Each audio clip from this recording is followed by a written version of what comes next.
Education is not memorizing that Hitler murdered 6 million Jews. Education is understanding how millions of ordinary Germans were convinced that it was required. Education is learning how to spot the signs of history repeating itself. Higher intelligence is a mistake of evolution, unable to survive for more than a brief moment of evolutionary history. If you assume there is no hope, you will ensure that there is no hope. If you assume there is an instinct for freedom, you will ensure that there is an opportunity to change things.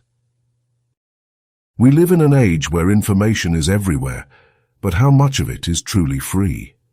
Noam Chomsky, American linguist, philosopher, cognitive scientist, communication theorist and political activist, one of the most influential intellectuals of our time, warned us about how power structures use media to control narratives. Today, these mechanisms have evolved with algorithms designed to capture our attention rather than deliver quality information. Let's explore Chomsky's insights and how they can help us navigate this complex reality, the manipulation of power and the media.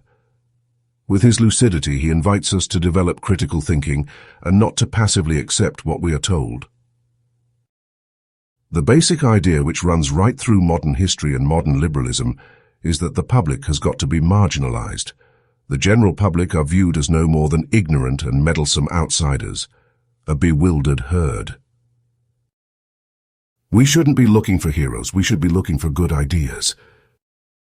If we insist on creating more swamps, there will be more mosquitoes, with a terrifying capacity for destruction. The purpose of education is to show people how to learn for themselves. The other purpose of education is indoctrination. Informing people does not mean telling them what to believe, but learning together. In the terminology of modern progressive thought, we could say that citizens must be spectators and not actors of the political scene, with the sole exception of the few occasions in which they are called upon to choose between leaders who run to represent the real power. Reading a book is not just turning the pages. It is thinking, identifying the parts to return to, wondering how to insert them into a broader context, developing ideas.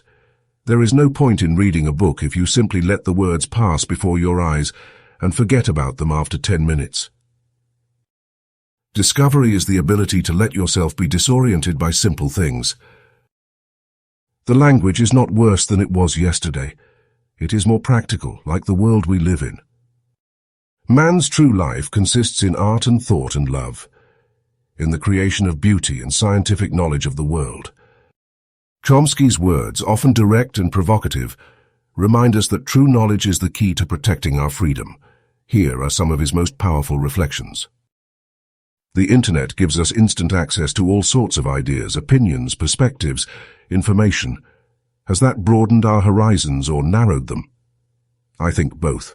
For some, it has broadened them. If you know what you're looking for and know how to proceed sensibly, you can broaden your perspective. But if you approach the internet in an uninformed way, it can have the opposite effect. In the digital age, where we are constantly bombarded with information, Noam Chomsky's words are more relevant than ever. Social media, fake news, and algorithms that decide what we see challenge our ability to think independently. He reminds us that being aware of these dynamics is the first step to not becoming slaves to the system. The media are tools to create consensus, not to inform. Noam Chomsky has developed penetrating critiques of the mechanisms of media control that are prophetic in the age of social media. To encourage the public to be in favor of mediocrity. The internet broadens horizons if used consciously, but can narrow them if approached with misinformation. The strategy of distraction diverts from real problems through a deluge of meaningless information. Propaganda is to a democracy what the bludgeon is to a totalitarian state. Create problems and then offer solutions. Keeping the audience occupied with no time to think of infinite scrolling and push notifications that fragment concentration. Controlling the media means controlling the culture, considering the dominance of Meta, Alphabet, and X in defining digital languages, trends, and social norms. The myth of technological neutrality. Algorithms presented as objective but shaped by corporate interests and programming biases. Programming bias is an unintentional bias that can end up in programs and technological systems. Imagine building a robot that chooses fruit at the supermarket. If the programmer has a penchant for apples, the robot might pick apples more often than other fruits, even if they are not the best choice. This is programming bias, a hidden influence that drives the decisions of a technological system. If we don't believe in freedom of expression for people we despise, we don't believe in it at all. Censorship of hate speech versus risk of arbitrary silencing by platforms.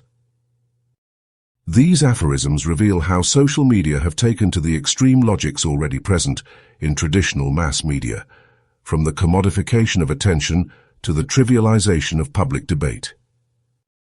Chomsky had already understood decades ago how power could manipulate information.